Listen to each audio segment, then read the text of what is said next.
Olá, amigos da Roncar. Algum tempo atrás eu apresentei para vocês a linha de escapamento esportivo ML Competition para as motos de baixa cilindrada, que nada mais é do que os escapamentos modelo ML instalador, conhecidos no Brasil inteiro, só que de uma maneira muito mais atraente do que os tradicionais. O que nós desenvolvemos?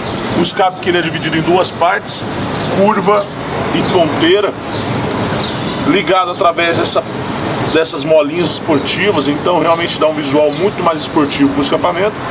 E outra vantagem é que quando você precisar trocar a peça, você não precisa trocar a peça inteira, só troca a ponteira, ficando assim mais econômico para você, tá? Além disso, o ML Competition da Roncar ele tem um apelo muito mais esportivo por causa da chapinha, e a sua bundinha, que seria a tampa final aqui do escapamento, ela é de parede dupla. Então protege muito mais a questão de amarelhamento na saída, como é comum nos escapamentos da concorrência, tá?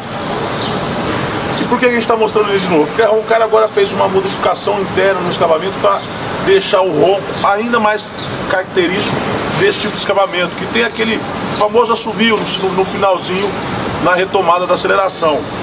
Então por isso que a gente vai estar gravando de novo, vamos escutar para vocês conhecerem como que ficou o novo ronco do ML Competition.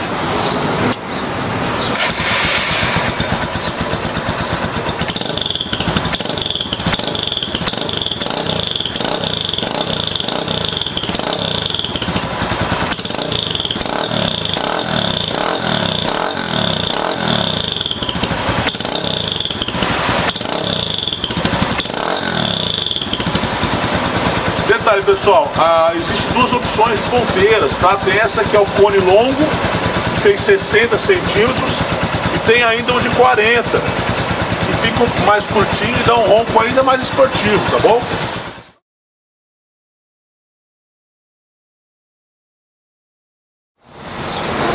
Assim como eu tinha falado para vocês que a gente tem o cano longo de 60, que é o que a gente estava vendo agora.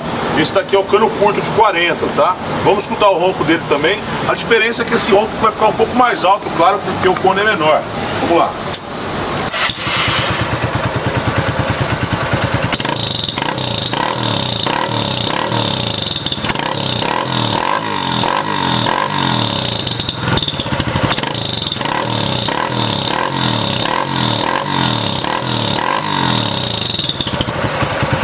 Então é isso daí, gente. Esse é o cano curto, aquele é o cano longo, tá bom?